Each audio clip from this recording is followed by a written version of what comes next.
Hello children, welcome back to Nagesh Karasgi Orchid School channel. In the last session we have started with lesson 7 civics, that is markets around us. So we have started with the topic chain of markets. Now let's continue with the same lesson. Open your page 18, page number 18. The last paragraph of this page. Now we read about the wholesale trader, trader and consumer. Now we can understand this with the help of the examples, following examples. Every city has areas for wholesale markets. This is where goods first reach and are then supplied to other traders. The roadside hawker whom you read about earlier would have purchased a large quantity of plastic items from a wholesale trader in the town. He in turn might have brought these from another even bigger wholesale trader in the city. Now here every city has wholesale markets. Okay, this is where goods first reach there in the wholesale market and supplied to the traders. The roadside hawker also even he will purchase whatever the things he want to sell, he purchase in a large quantity. From where? From the wholesale trader in the town. See now, the city wholesale trader would have bought a large quantity of plastic items from the factory and stored them in the godown. Now from where this wholesale trader will get the items in bulk, he will bring large quantity from the factory and he will store in the godown.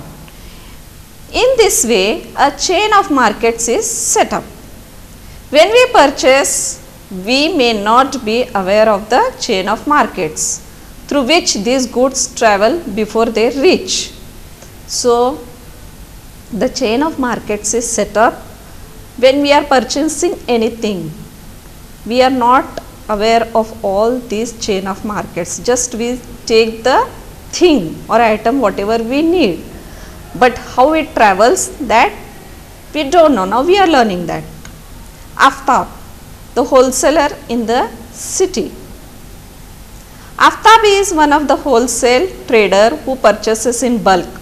His business starts around 2 o'clock in the morning when vegetables reach the market. See at what time the vegetables reach in the market? 2 a.m. in the morning. At that time we are in a deep sleep. Okay, this is the time when the vegetable market or mandi starts buzzing with activity. The vegetables come in trucks, matadors, tractor, trolleys from farms both near and far. So on the process of auctions begins. Now here what happens, these vegetables they come in big trucks, matadors, tractors, trolleys. When they reach, the auction starts. Aftab participates in this auction and decides what he will buy. Now he participates, even Aftab also participates in this auction and he decides what he will buy. Today for example, he bought 5 quintals of cauliflower, 10 quintals of onions. He has a shop in the market where he stores the vegetables that he has bought. From here he sells to the hawkers and shopkeepers who start coming to the market around 6 in the morning. They have to organize their purchases so that they can start their shop for the day around 10 in the morning. So first at 2 o'clock the market buzzes with the activity. There the vegetables they come in bulk. Again there this wholesaler they put their auctions, they purchase whatever they need, they purchase in quintals and they store in their vegetables and all the things in their godowns or one place, and from there the hawkers and the shopkeepers, they purchase. They start to come at around 6 in the morning and they start setting their stalls, purchases, so that they can start their shop at 10 o'clock. Markets everywhere. So far we have seen different marketplaces where people buy and sell a variety of goods and services. All these markets are in specific locality and work in a particular manner and time. However, it is not always necessary that one has to go to the market to purchase goods. You can place orders for a variety of things through phone and these days through the internet, and goods are delivered at your home. In clinics and nursing homes, you may have noticed sales representatives waiting for doctors. Such persons are also engaged in selling of goods. Thus, buying and selling takes place in different ways, not necessarily through shops in the markets. Now, we have seen different marketplaces to buy and to sell variety of goods, and there are variety of goods and services. Now, all these markets are in specific locality and work in particular manner and time. They have their own specific time. Now, it is not always necessary that we have to go to the market and purchase the goods. Even we can place the orders on phones and nowadays on internet also, and goods are delivered at your home. Whatever you will order, the things will come to your home. Now, in clinics and nursing homes, you have noticed some sales representatives. Okay, they come with the bags. They carry the medicines, different varieties of medicines, and they show to the doctors and they give them. Okay. So, it is not necessary always to go to the shop, and thus buying and selling take place in different ways, not necessary through shops. The markets that we looked at above are the ones that we recognize easily. However, there are markets that we may not be so aware of. This is because now the markets that we looked at above are ones that we recognize. We know all these weekly markets, markets in the neighborhood, all these we know. And there are some markets we are not aware of this. We are unaware. This is because large number of goods are brought and sold that we don't use directly. For example, a farmer uses fertilizers to grow crops that he purchases from special shops in the city, and they in turn get them from factories. A car factory purchases engine, gears, petrol tanks, axles, wheels, etc. from various other factories. We don't usually see all the buying and selling, but only the final product, the car in the showroom. The story is similar for any other good also. The finished good we get, that much we know, but what is its journey we don't see from where it comes. Here is one example they gave about the car factory, what they purchase. They purchase engines, whatever the required material for cars they purchase from various factories also. They all together they combine and make a product. Markets and equality. In this chapter, we have looked at shop owners in a weekly market and those in a shopping complex. They are very different people. Okay. We looked at shop owners also and weekly market also, and those in shopping complex also. They are very different people. One is a small trader with little money to run the shop, whereas the other is able to spend a lot of money to set up a shop. They also earn equal amounts. The weekly market trader earns little compared to the profit of the regular shop owner in the shopping complex. Similarly, buyers are differently placed. There are many who are not able to afford the cheapest or of goods, while others are busy shopping in malls. Thus, whether we can be buyers or sellers in these different markets depends among other things on the money that we have. Now, here the weekly market traders or the shopping complex, the persons, those who are the owners in shopping complexes or the owners of shops, they are different people and they have their finance is also different. Those who have very little money, they set a very small shop and they sell, and the money who have, the person who has a large amount of money, he will set a big shop or he will invest in the complexes. And the people also differ here. Some people, they could go to the small shop and purchase the things which are at a cheap rate, and some people, they go to the shopping malls where they take the branded things at a high cost. We have also examined the chain of markets that is formed before goods can reach us. It is through, you can see this, malls sell expensive and branded goods. Okay, advertisements also you can see here. This chain, that what is produced in one place reaches people everywhere. When things are sold, it encourages production and new opportunities are created for people to earn. However, do they offer equal opportunities?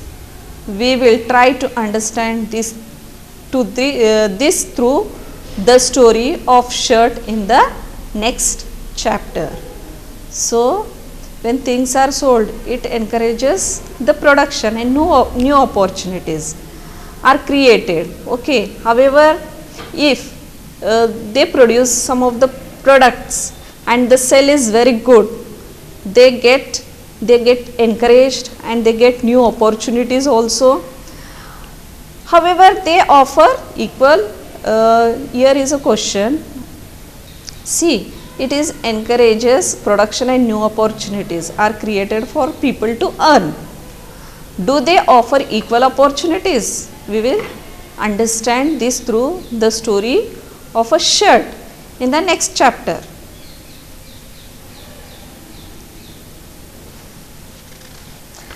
Responsible consumption and production. In this way, we have completed the lesson markets around us. I think so you have understood the lesson very properly. Okay. Even we can solve the exercise part. Here is a question: in what ways is a hawker different from a shop owner? Let us answer now. What is the difference between a hawker and a shop owner? Hawker is a trader who sells his goods and products, and he is shouting, roaming from one place to another. Okay. Now, shopkeeper is a trader who owns a shop in the market and where both shopkeeper and buyer know each other. The seller sells good on credit also. This is the difference. Now, compare the contrast a weekly market and a shopping complex of the following. This is the table. So, we will write the points related to it. It is a market, weekly market and shopping complex. Now, kinds of goods sold in weekly market, how are they? In weekly market, daily used products, not packed, not branded. Here the products are not branded. Now, prices. What will be the price in weekly market? The prices will be cheap, low. And the sellers, they are the small traders, hawkers. And the buyers, who are the buyers? They are rich people? No. Those whose income is low, that group of people, they go to the weekly market. Now, shopping complex, here you get branded products packaged with attractive packs and everything and the prices are very expensive, and the sellers are big shop owners, and here very upper middle class and high class people will go to buy the things from shopping complexes. You understood the this contrast or comparison between both. Explain how a chain of markets is formed. What purpose does it serve? See here, chain of markets is from factories, farms to the wholesaler, then retailer, then the consumers. Goods are produced in factories or farms. The producers are not interested in selling goods directly to the consumer. This I have explained, because they don't want to sell in a small quantity. They want, because they deal in bulk selling. It is the wholesaler who buys goods from producers and passes to retailer.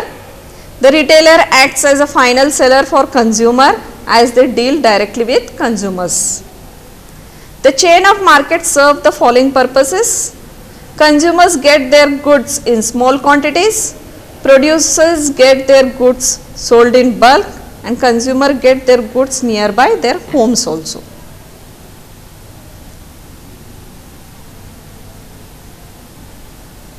Now here the one more question is given. All persons have equal rights to visit any shop in a marketplace. Do you think this is true of shops with expensive products?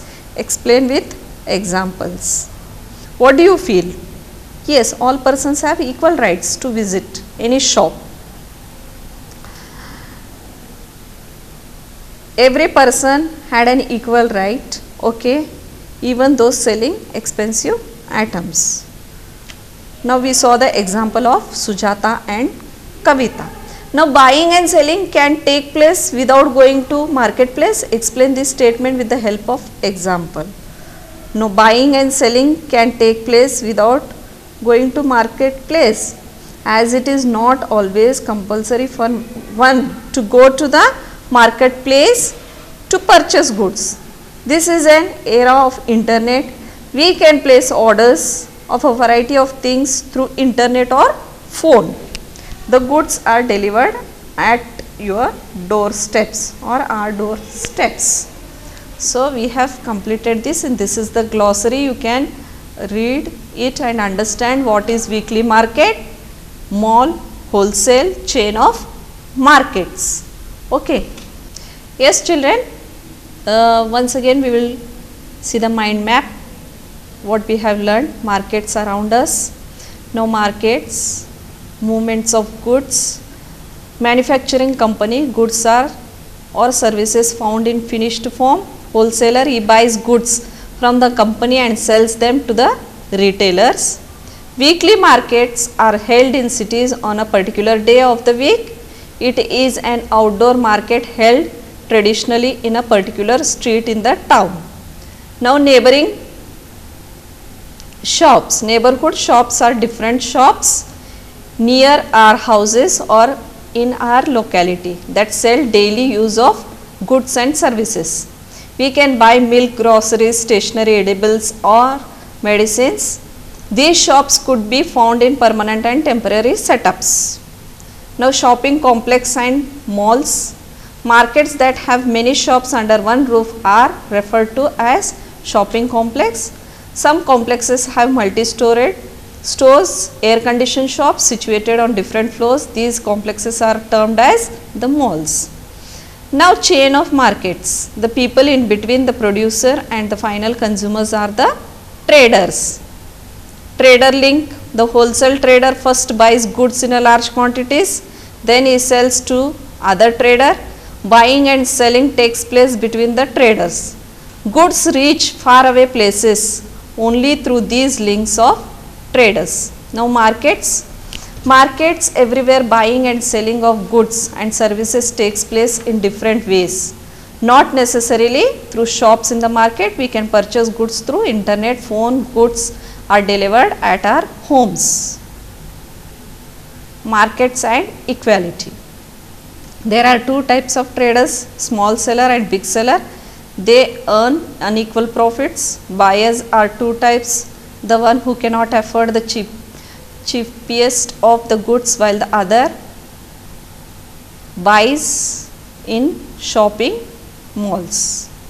Here buyer who buys, one who buys, especially purchasing agent for all retail store, for the one of who purchases goods services, also called customer. Now here seller who sells, vendor or someone who promotes or exchanges goods or services for money. Retailer, the sale of goods or commodities in small quantities directly to the consumers. Now wholesaler, someone who buys large quantities of goods and resells it to the merchants rather than the ultimate customers. Okay, already we have seen the animation also. Okay children, now I would like to introduce our next chapter, that is, the next chapter is a shirt in the market. We saw now the markets around us. Now we will go to the next chapter. Just I will show some videos and in the next lesson, reading the lesson.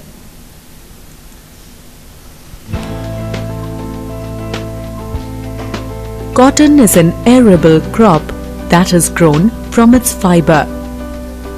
We are well aware of the travails and hardships of cotton farmers in remote villages of India. Due to excessive use of fertilizers and insecticides, growing cotton has become costly as it yields less returns. Putting out system. Putting out system is a system in which the weaving of cotton yarn is done by the weavers in their homes and under the supervision and guidance of the merchants. The merchants allocate the weaving work to the weavers according to the orders received. They also provide yarn to the weavers for weaving cloth as per the client's need. Weavers weave cloth and supply those to the merchants. Further, the cloth merchants sell the finished cloth to various manufacturers and exporters all over the country based on their orders. Advantages of putting out system. The weavers save their money on the purchasing of yarn as it is provided by the merchants. The weavers get to improve and enhance their expertise. The merchants sell finished cloth in the market, ensuring sure payments and returns to the weavers. Disadvantages of putting out system. The weavers are at loss because of their dependence on merchants for raw materials in market. So, the merchants dominate weavers on their terms and conditions. Merchants sell cloth in market at higher rates and offer low price to the weavers in return. The entire family of weavers spends most of their time on weaving cloth. One of the solutions to avoid merchant dominance is setting up of weavers cooperatives. To overcome such tough situation, a group of weavers along with some social activists came together to work and set up weavers cooperatives. They also promote and market the cloth and thus ensure higher and direct profits to weavers for their cloth. The government also plays a vital role in buying cloth from them, ensuring good and regular returns. Tamil Nadu government runs a free school uniform program for which they procure cloth from one of these cooperatives. Two such popular weaver cooperatives are Coptex and Kairali. Okay children, we saw the animation. Now this lesson will be started in the next session, just the introductory part. I have shown you, don't get confused, we have completed lesson number 7, that is markets around us, and we have seen the animation of next lesson, that is lesson number 8, a shirt in the market. In the next session we are going to read the lesson. So the previous lesson, the lesson number 7, you read it. We will start with the new lesson. Okay. Until then, take care. Bye.